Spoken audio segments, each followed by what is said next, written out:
একসময় চিকিৎসক আসতেন নিয়মিত, মিলত পরিষেবা। আজ সেসব অতীত।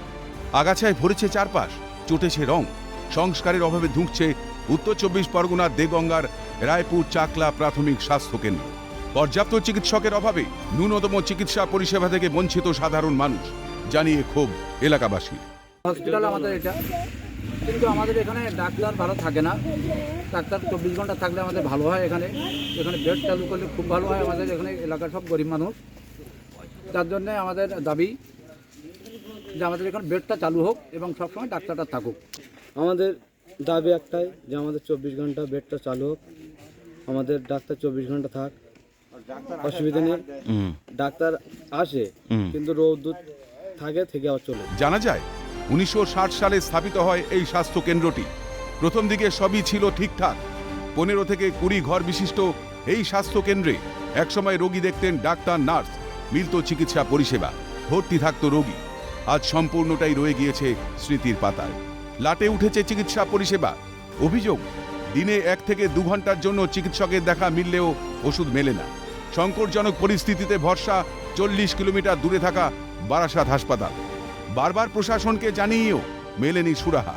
তাই স্বাস্থ্য কেন্দ্রকে আগের অবস্থায় ফিরিয়ে দেওয়া হোক, রাজ্যের মুখ্যমন্ত্রীর কাছে আবেদন স্থানীয়দের। এখান থেকে 40 কিলোমিটার্স ডিস্টেন্স, যে বারাসাত, একজন গর্ভবতী মহিলাকে অসুস্থ অবস্থায়, যখন যন্ত্রণাদায়ক বেদনা অবস্থায় তাকে নিয়ে যাওয়া হয়, এরকমও হয়েছে যে রাস্তায় প্রসব হয়ে গেছে, বাচ্চা হয়ে গেছে। ইভেন এখানে ডায়রিয়া, কেউ পায়খানা হচ্ছে, বমি হচ্ছে, এই সামান্যটুকু চিকিৎসা এই হসপিটালে হয় না। হসপিটাল শুরুতে যেরকম ছিল ২৪ ঘন্টা পরিষেবা চালু ছিল, ২৪ ঘন্টা ডাক্তার, নার্স এখানে থাকতেন, আমাদের রুগী এখানে ভর্তি থাকতো, সেরকমটা আমরা চাইছি যেন পুনরায় ফিরে আসে আমাদের মাননীয় মুখ্যমন্ত্রীর কাছে। এটাই আমাদের আবেদন। আপনারা প্রশাসনকে জানিয়েছেন? প্রশাসনকে জানিয়েছি, আমরা বিএমওএসকে জানিয়েছি, সিএমওএসকে জানিয়েছি, এমএলএ এমপিদেরকে জানিয়েছি, কিন্তু তাতে করেও কোনো কাজ আমরা দেখছি না। আলোচনার মাধ্যমে সমাধানের আশ্বাস পঞ্চায়েত সমিতির জনস্বাস্থ্য কর্মাধ্যক্ষের। তো আমরা ডাক্তারবাবুদের সঙ্গে কথা বলছি, যাতে জনগণের কাছ থেকে যে অভিযোগ আমরা পেয়েছি, নিশ্চিত আমরা সেটা বসে আমার ঊর্ধ্বতন কর্তৃপক্ষকে নিয়ে আমরা সুরাহা করব। সরকারি হাসপাতালের যদি এই অবস্থা হয়, তাহলে সাধারণ মানুষ যাবে কোথায়? আদৌ কি কোনোদিন হাল ফিরবে ওই স্বাস্থ্য কেন্দ্রের? অপেক্ষার অবসান কবে?